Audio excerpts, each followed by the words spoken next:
New York State has adopted the 2020 National Electrical Code, which includes requirements for arc fault circuit interrupters, or AFCIs, in bedrooms. Specifically, NEC Article 210.12 states that all 120 volts, single-phase, 15 and 20 amps branch circuit supplying outlets or devices installed in dwelling unit bedrooms shall be protected by a listed arc fault circuit interrupter.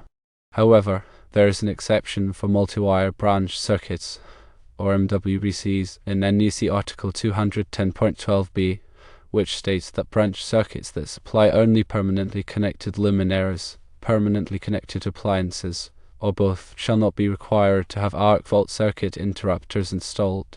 Therefore, if the bedroom is on a multi-wire branch circuit that supplies only permanently connected lighting or appliances, then an AFCI would not be required. However, if the multi-wire branch circuit also supplies outlets or other devices, then an AFCI would be required. It is important to note that local jurisdictions may have additional requirements or modifications to the NEC, so it is always best to consult with the local building department to confirm the specific requirements in the area.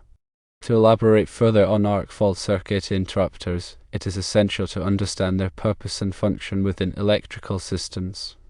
AFCIs are designed to protect against fires caused by arcing faults, which are unintentional electrical discharges that can occur in damaged or deteriorated wiring. These faults can generate high levels of heat, potentially igniting nearby combustible materials and leading to a fire. Traditional circuit breakers primarily protect against overloads and short circuits, but they may not always detect arcing faults, especially low-energy arcs that can still pose a fire risk. AFCIs, on the other hand, are specifically designed to detect these arcing faults and quickly interrupt the circuit, thereby preventing a fire from starting.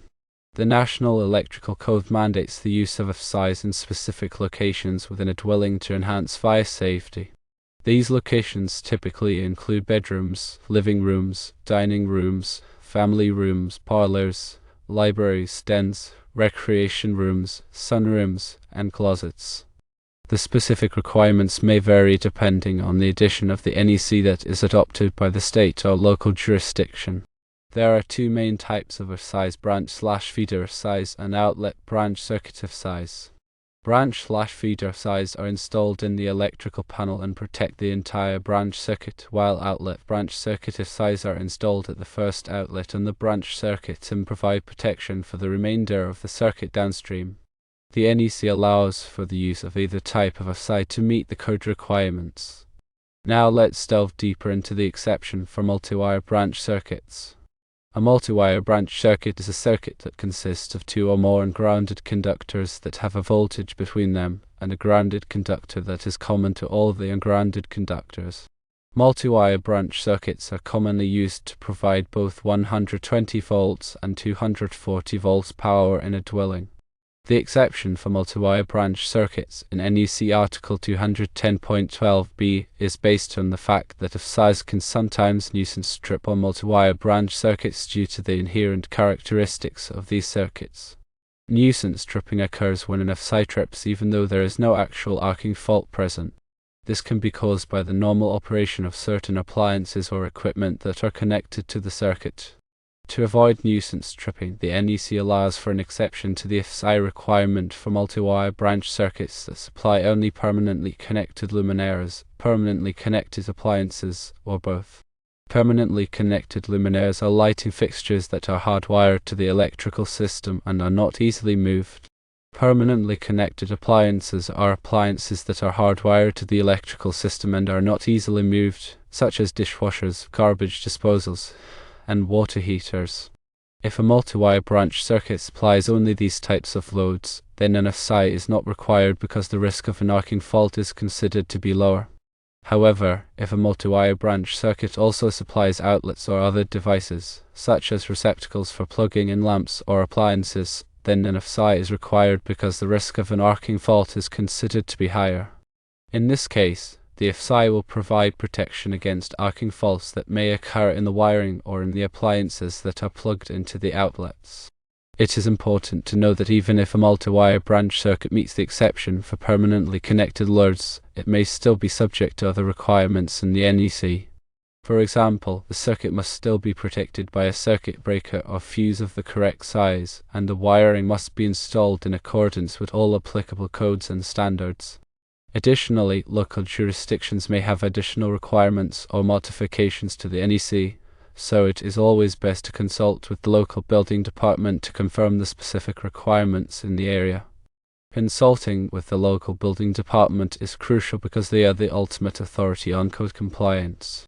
They can provide clarification on any specific requirements or interpretations of the NEC that apply in their jurisdiction. They can also inform you of any local amendments or modifications to the NEC that have been adopted. Furthermore, the local building department can provide guidance on the proper installation and testing of AFCIs to ensure that they are functioning correctly. They may also require inspections to verify that the electrical work is in compliance with the code. To summarize, the NEC requires AFCIs in bedrooms for 120 volts, single-phase, 15 and 20 amps branch circuits supplying outlets or devices. An exception exists for multi-wire branch circuits that supply only permanently connected luminaires or appliances. However, if the multi-wire branch circuit also supplies outlets or other devices, then an AFCI is required. Always consult with the local building department to confirm the specific requirements in your area. Remember that electrical work can be dangerous, and it is always best to hire a qualified electrician to perform any electrical installations or repairs. A qualified electrician will have the knowledge and experience to ensure that the work is done safely and in compliance with all applicable codes and standards. In addition to AFCIs, there are other important safety devices that are commonly used in electrical systems, such as ground fault circuit interrupters, or GFCIs. GFCIs are designed to protect against electrical shock by detecting ground faults, which occur when electricity flows through an unintended path to ground. GFCIs are required in areas where there is a high risk of electrical shock, such as bathrooms, kitchens, and outdoor locations. Another important safety device is a surge protector, which is designed to protect against voltage surges that can damage electronic equipment. Voltage surges can be caused by lightning strikes, power outages, or other electrical disturbances. Surge protectors are commonly used to protect computers, televisions, and other sensitive electronic devices. When working with electricity, it is important to always follow safe work practices. These practices include wearing appropriate personal protective equipment, such as safety glasses and gloves, to energizing circuits before working on them, and using properly insulated tools. It is also important to be aware of the potential hazards associated with electricity, such as electrical shock, arc flash, and explosions. Arc flash is a dangerous electrical phenomenon that can occur when a short circuit or other electrical fault creates a high-energy arc. Arc flash can cause severe burns, blindness, and even death.